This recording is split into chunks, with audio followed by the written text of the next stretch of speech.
Hello, good morning. How are you doing? Hope you're doing well. Welcome to the end of the year and the beginning of a new year. It's going to be an amazing year, a successful year, and a prosperous year for every one of us. Welcome back to my channel. My name is Temi. In this channel, we talk about a lot of things. We talk about healthy living, how to live our lives in a healthy way, how to eat balanced diet, how to maintain a good weight, how to reverse some little diseases and illnesses that every one of us carry about, and how to support children with additional needs. So if this resonates with you, or if this is part of what you want to hear in the new year, we also talk about finances. I won't forget that. We talk about finances.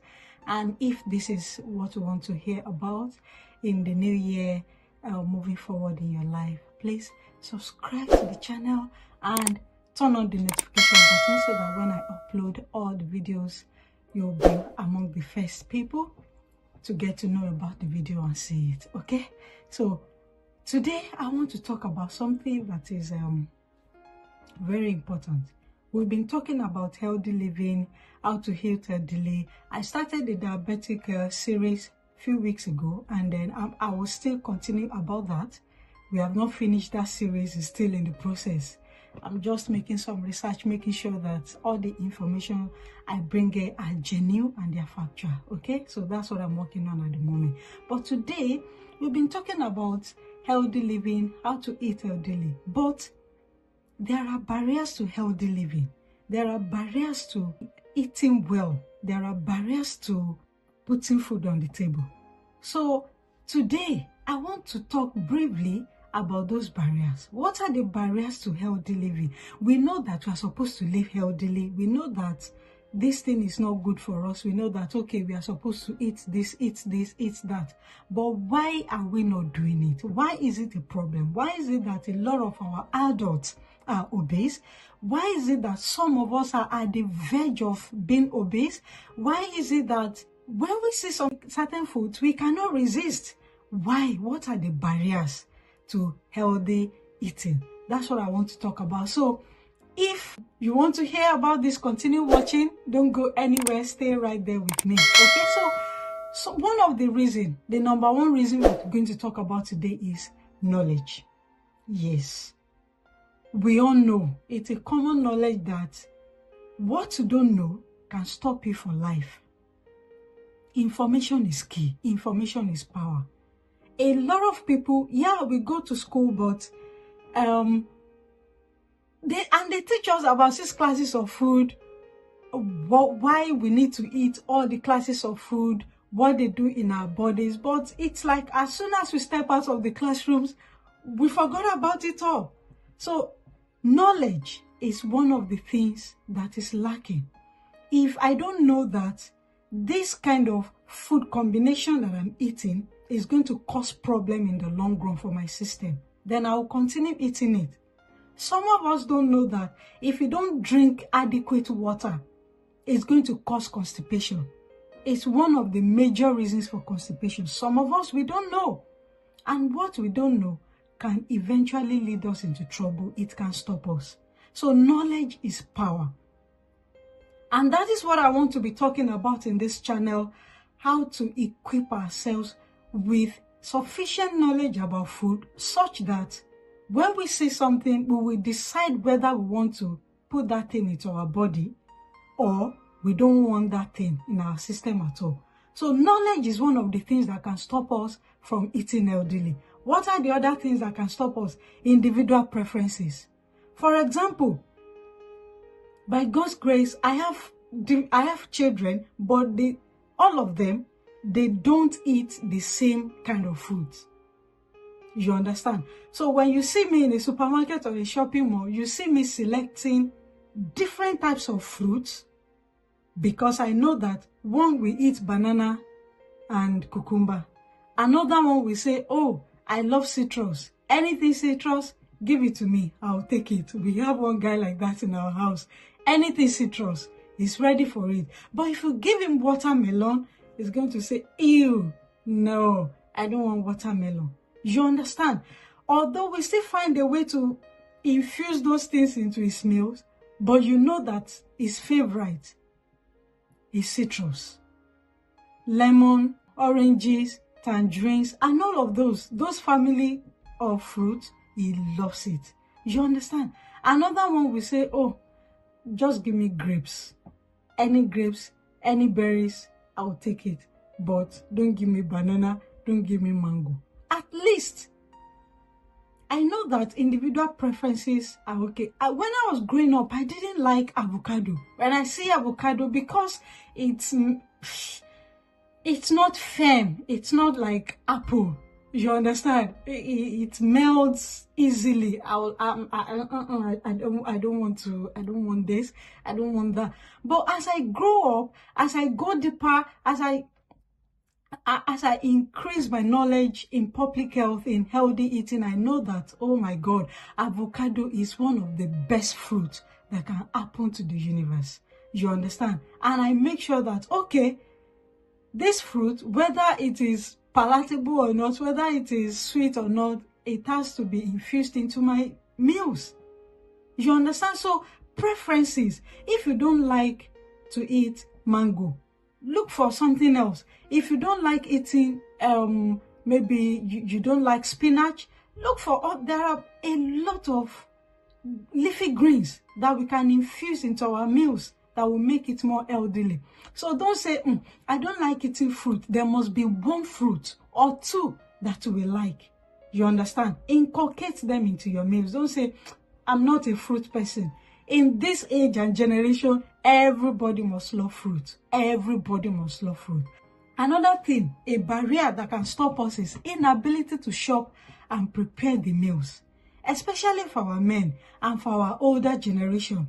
A lot of our older people, they don't have the energy, the physical energy to go to shops, get what they want, and they don't have the energy to prepare such meals. That's why a lot of our elderly people are malnourished.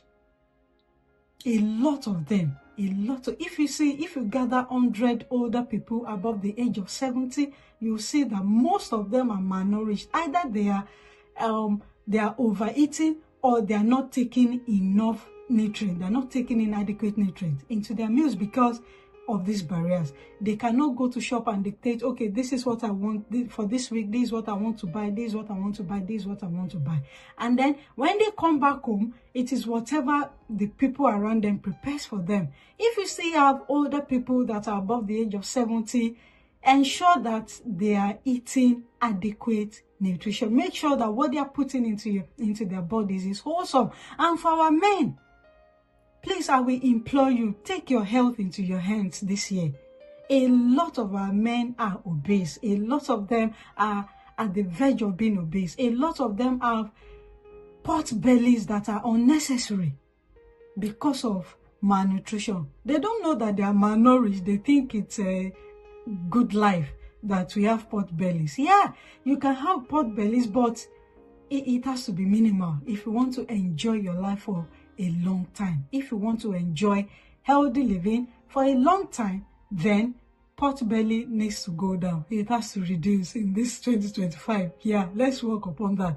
Another thing is that the ability to prepare the healthy meals. I know that staying in the kitchen, mixing, cutting vegetables, it's time consuming. Yes, but nothing good comes easy. If you are buoyant enough to employ a chef or a family caterer that can come in, prepare your meals, put it in the freezer, yeah, fine. But if you cook on the go, if today you need a vegetable, you make it. Tomorrow you need salmon, you make it. Yeah, make it. Let us invest in healthy living this year. Time is a constraint in this time and age. And we can use money, or we can use some other resources to get enough time for ourselves. I will say get into that in another video, but not today, okay? What we are talking about is what are the barriers to healthy living. So time can be a barrier. The physical energy to go to the stores and buy what you need can be also a barrier. Another thing is, who is doing your shopping for you? If you are not the one doing your shopping for yourself, do you have a list? Do you have a menu that you work with day in, day out? Do you have a meal plan? If you are like me and you like varieties, you don't want to be stuck in one particular meal plan, you can vary it. Cooking is an art and there is no particular way to cook. You can mix anything together and it will come out so well and so delicious that your family will love it. Okay, another thing that can be a barrier, in fact this one is a potential barrier, is finances. I understand, and we are going to be talking about how to improve on our finances this year so that we will be able to afford the good things that we need, that will help us to live healthily for longer, even while we are on this side of the eternity. Okay, if you are a middle income earner or a low income earner, yes, there are still some strategies you can put in place to help you live healthily. And one of those strategies is buying food that are in season.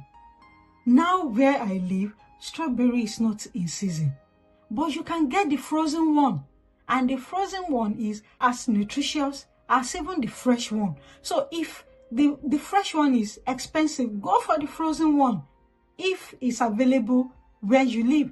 There are so many vegetables and fruits that are in season. I talked about it in some of my previous videos. At least God has made sure that there are some leafy greens that will be available in every season, whether winter, summer, whatever, dry season, wet season, fall, wherever you are in any part of the world, 1 or 2 fruits and leafy greens must be in season. You don't have to go for the expensive ones. Look for the local ones that are available in your area, in your community. Invest in that instead of eating some of that will take me to my next point. So finances can be a very limiting factor in selecting what we are eating, but how to combat that is invest in foods that are readily and locally available in your area. Spinach is available everywhere. There are different types of leafy greens that we don't even know about. Our mothers, our grandparents can tell us, oh, we used to use this to cook. Oh, we normally use this to cook. Ask them questions. If it's something you can grow in your backyard, grow it if you have the space and you have the time. You understand? So let's move on to another point. The 6th point is prevalence of high fatty food, prevalence of highly processed food. We know that we are in a very fast-paced environment everywhere in the world now, and we eat on the go. If you want to eat breakfast, give me burger, give me this, give me that, and then we are good to go. You understand? But the availability of those foods around us does not mean we should just now forget about ourselves and enjoy the fatty and highly processed food. In the long run, they are not going to do us any good. They are not going to do us any good. There are so many varieties of food that it's because we don't know. We don't know. So, and we have come to accept whatever the shops, they must present to us as food. No. As we move into the new year, as we increase our knowledge in healthy living, let us know that the availability of this food does not mean we should just engage in them and eat them without restriction, without caution. They are available, but we should make our own food available too. Make sure that every food you put on your table is nutritious and is packed with high nutrients that will benefit your body, that will benefit your family members, and then others will see what you are doing and they will say, are you dieting? How are you doing it? I don't preach dieting because most of the time it is not sustainable. Okay, you diet, you do this regime, you do this method 2-3 months, even 6 months, and then what? You go back to the way you were living before. You understand? So that is why healthy living is much more important and beneficial in the long run than engaging in some kind of quick diet that is not going to do us any good in the long run. Okay, so I don't want this video to be too long. I'm going to stop here. I'll continue some other time. Please make sure that all these barriers, they are showstoppers, but ensure that they are not going to stop you. Be determined that these barriers are not going to stop you from eating healthily in the new year and even moving forward in your life. Okay, I will see you some other time. If you have not subscribed to this channel, please subscribe and press that notification button. Make sure that when I upload these videos, you are one of the first people to see it.